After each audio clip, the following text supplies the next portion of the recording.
It is called Law and Odor. I thought I would have a little fun with the series Law and Order. I actually, with my notorious spelling, I spelled odor, O-D-E-R, on accident, but luckily someone caught that before I got that published on the bulletin. So odor, by the way, just so everyone knows, is O-D-O-R. So we're going to have fun. The purpose of this little mini-series, I actually get to speak again next week, and this week I'm going to talk about law, and next week I'm going to talk about the odor part. So you're not even going to get to know what the odor part's about till next week. But for now, if you can open your Bible up to chapter 5 of Matthew. Chapter 5 of Matthew. We are going to be doing some fun comparisons. I've been doing a breakout on Wednesday nights. I've been totally enjoying it on the types of Christ. We call it Pictures of Christ. And what it's all about, this breakout's been about, is showing how so much of the Old Testament, it's necessary to have an understanding of the Old Testament to truly understand the New Testament. Let me say that again. It is necessary to have a great understanding of the Old Testament to fully, truly understand the New Testament. Because without the Old Testament, the New Testament, there's a lot of things in there that just won't make sense. And what we're going to do today is have some fun, because I had never even noticed this until I started this study, is the Sermon on the Mount, which is probably the most famous sermon that Christ ever gave. He is alluding to the last 5 of the 10 Commandments in this sermon, and we're going to have fun seeing how he does this.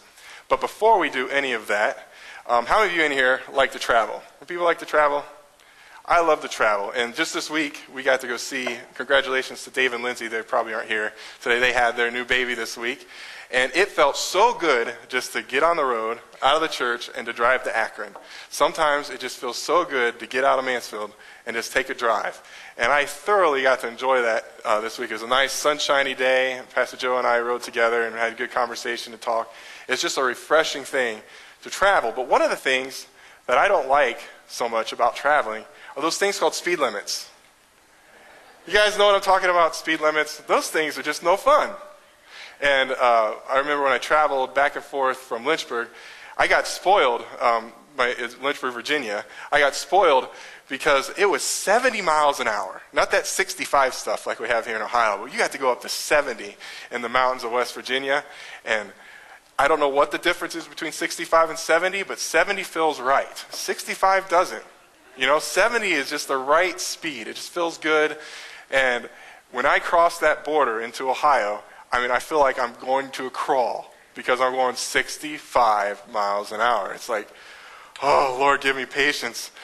I got 3 more hours of driving, and it's 65. And you just want to, and I know I want to be a good citizen, and you might call me crazy, but I try to never break the speed limit. It's one of my things. I want to follow the law. So if it's 65, I set my cruise control to 65. Because if I have my foot on the gas, I'm going to be going faster than that. And so, anyways, we just don't like these rules, do we? The word speed limit, the idea of limit. It's like no one's limiting me. What gives you the right to limit me? You ever feel that way? Or you see that sign that says, do not walk on grass. What's the first thing you want to do? Maybe you look around a little bit, right? Yeah. Or wet paint. Is it really? I don't think so. Don't try that one. That one's actually, there's good reasons behind the wet paint one.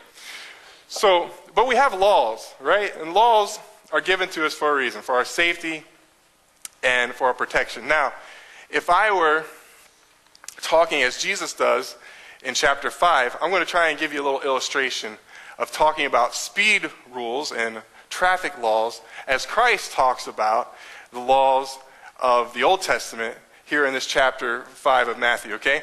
So here's what Christ will be doing. Christ is taking this established law in the Old Testament, which we're going to talk about what they are, and he takes it further.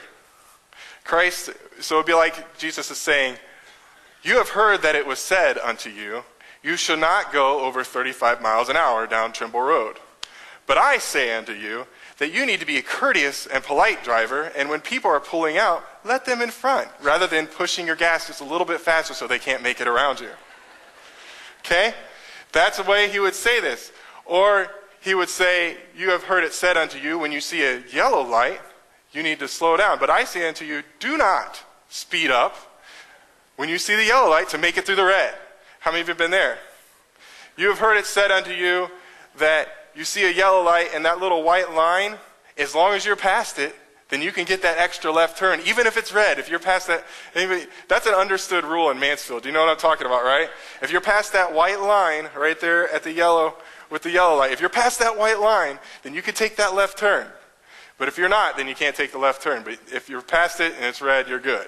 My wife was funny about that. She's like, everybody does that here in Mansfield. It's like, no one does that in Florida. Well, the reason they don't do it in Florida is they have cameras.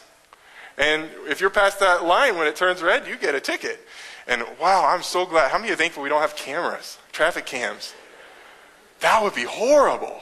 I'd have so many tickets because I do that white line thing all the time. It's like, it's just an understood rule in Mansfield. So anyways, you guys get the point of how this works, right? It's not about just being a person who follows the laws, but it's about being a good driver, a courteous driver.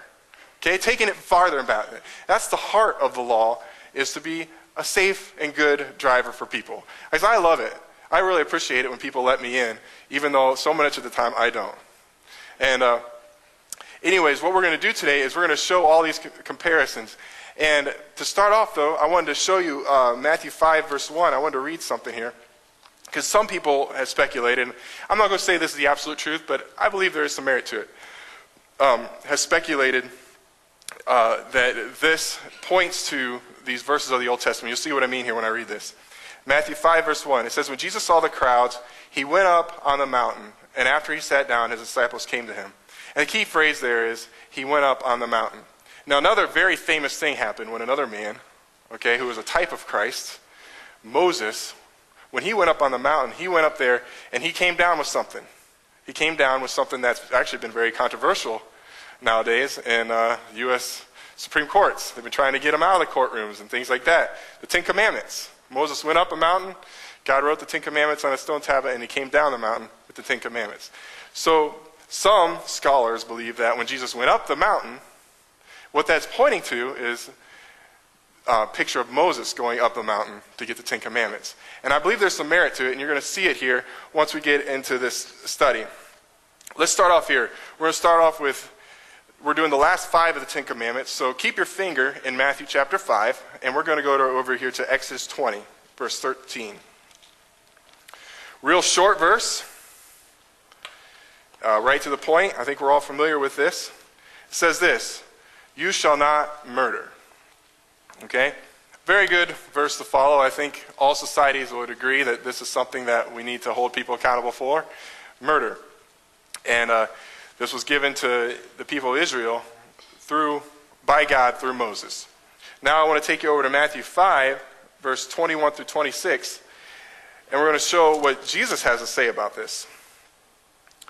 Jesus said this in verse 21 of Matthew chapter 5. You have heard that the ancients were told, you shall not commit murder, and whoever commits murder shall be liable to the court. And here's that phrase. Remember I said, you have heard that you shall not speed faster than 35 miles an hour, but I say to you, you shall be a courteous driver and let people in front of you. Well, here it is, okay? You have heard, verse 21 again, that the ancients were told, you shall not commit murder, and whosoever commits murder shall be liable to the court. Verse 22, but I say to you that everyone who is angry with his brother shall be guilty before the courts. And whoever says to his brother, you good for nothing, shall be guilty before the Supreme Court. And whoever says, you fool, shall be guilty enough to go into the fiery hell. So Jesus is really challenging people. He is throwing it out there, and he's setting a new standard. Some people, I believe, in our times, sometimes we think the Old Testament isn't relevant for today. And the fact is, the Old Testament is completely relevant for today, and Jesus is showing it here. He's saying so much. He's saying, I'm not saying you shouldn't only murder. I'm taking it a whole other step farther. You not only should not murder, but you should do this. Again, but I say to you, everyone who's angry with his brother is guilty before the court. In other words, you shouldn't be angry without a cause. You need to be learning to have a right relationship with your brother. You need to learn to love your brother. You need to learn to love those around you. You need to learn to be at peace with people. Now, how many of you guys have pet peeves? Everybody has a pet peeve. We all have pet peeves. And I shared this, I think I might have shared this on a Wednesday night, and my wife doesn't do this anymore, so I believe it's okay for me to share this now. I had this pet peeve. She likes to chew gum. And it's Orbitz, cleans a dirty mouth, gum. And she loves this sweet mint Orbitz gum, and she leaves it everywhere, all over the place, and it got on my nerves. Like, I would find it in just random places. Like, she didn't do the bedpost because we don't have them, but if we did, it would be there. She had them on her end table, and I'm like, honey, why didn't you just throw that away? Well, I didn't want to get out of bed. That was the closest place. I was just going to sleep. And I'm like, well, I'm glad you didn't want to choke on your gum, but I wish you would have moved it. And these things just get on my nerves. I found it just random places. And the place that was the pinnacle of it all that kind of just made me go, okay, this is it. We've got to do something about your gum habit. Okay? She always, when she drinks her tea, she doesn't want to be chewing gum because she doesn't like the flavor of the gum and tea mixed. Okay? This weird minty sweet tea doesn't work for her. So she takes that out and she saves it for later, I guess. And what she does is she puts it on the lid of her teacup and then drinks her tea. Well, one time she didn't finish her tea. She put it back in the refrigerator with the gum still on it. So I was like, well, you keeping your gum for later too? And I'm like, what are you doing? And we got through this, but those little things, and that, I know that's a small thing, but things can make you angry. And we got to learn to not be angry with our brother, because the spirit of murder is anger. You get so mad at somebody, you just lash out on them, and then it kills. Because so many people who've committed a crime, committed murder, didn't believe that they would ever do it. And as Pastor Joe talked about last week in his series on bitterness, it's because they've let all these little things nitpick at you, and nitpick at you, and nitpick at you, and nitpick at you, and they build up to the point of murder. While, that little piece of gum might not be a big thing, but then over time, I didn't even care about the first piece of gum. Or the second. It was like after piece 50 that I was like, okay, this is enough. And of course I wasn't going to murder her over a piece of gum, but I did get angry. And I need to learn, and we have to respond correctly to our anger. And that's the whole spirit of the law, okay? And that's what we're going for here. And I think that's what Jesus is doing in these verses. And I wanted to show even more so that that's what he's doing.